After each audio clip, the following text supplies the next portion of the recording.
In Egypt, the road to democracy is anything but easy. President Mohamed Morsi has set a vote on a new constitution to begin this Saturday, but Egyptian rights groups are warning of possible election fraud. The political opposition says the process has been rushed and dominated by Islamists.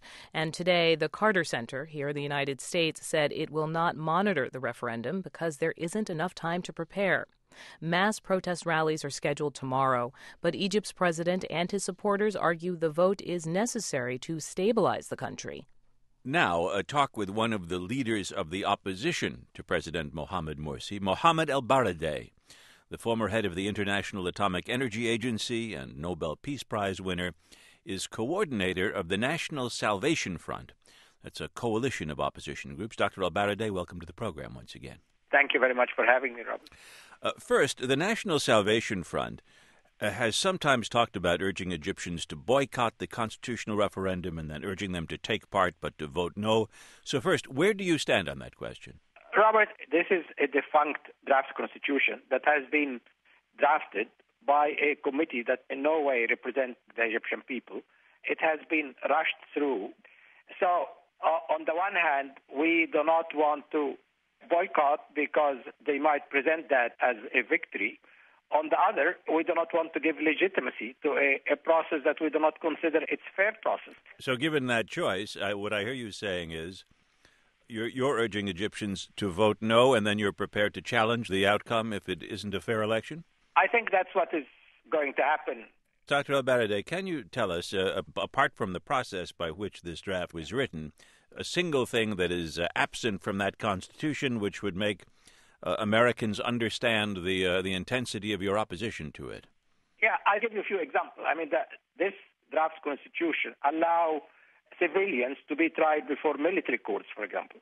It doesn't guarantee freedom of expression, and it allows for the possibility that media people got imprisoned for what they write.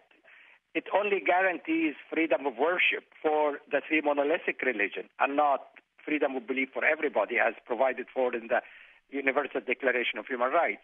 Dr. Elbaradei, I'd like to ask you a question about most Egyptians, because one problem facing emerging democracies that don't have a long history of contested elections and very freewheeling journalism and public opinion polling, one problem is that very often people don't really know what most of their countrymen want or think.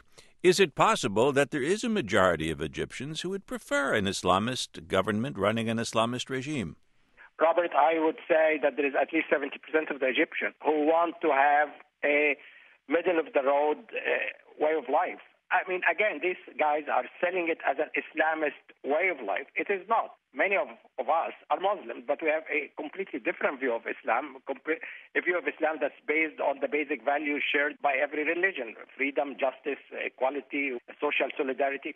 But they're trying now to impose something which is basically the so-called Sharia law, where you have 100 different views. Some of them are enlightened, some of them are extremists. And I think comfortably that most Egyptians do not want us to turn into a religious state. I've read accounts today that Egyptians are pleased that the army will be supervising the referendum, the plebiscite, in the absence of sufficient judges because the judges are boycotting it. Are you concerned that the conflict between President Morsi and the Islamists on the one hand and other Egyptians, secular, Christian, whatever, on the other, that this conflict risks restoring and elevating the military to the role as the real supra-governmental power in Egypt?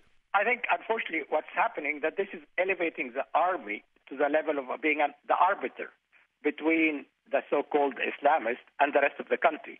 And the army issued a statement a few days ago basically saying dialogue is the only way, but we cannot let the country go down the drain. We are seeing the same situation as we have seen during Mubarak time. And I should say that the U.S. is still very soft on the brotherhood. It is not your role to manipulate the process at all. But we expect everybody to come and say, well, this is not democracy as we know it. You would welcome a statement from Washington saying this is a flawed, undemocratic constitution? I would welcome a statement from everybody. We are under siege right now, and we expect everybody who believes in democracy to say the Brotherhood should lift their grip on power and have an inclusive process. But the argument that the Brotherhood can make in response to that is that, unlike Hosni Mubarak, who would win elections with 99% of the vote, elections that nobody believed, the Brotherhood won an election. They contested it and they won. That's correct. But they won an election after 60 years of repression. They had 8 years of organized structure on the ground at a time when most of all other parties were 2 months old. So there was no level playing field. They knew that themselves, and they said, we are not going to grab power, but they ended up grabbing power. Second argument, Robert, that winning an election does not mean that they can roughshod the whole country into another Mubarak-style type of government.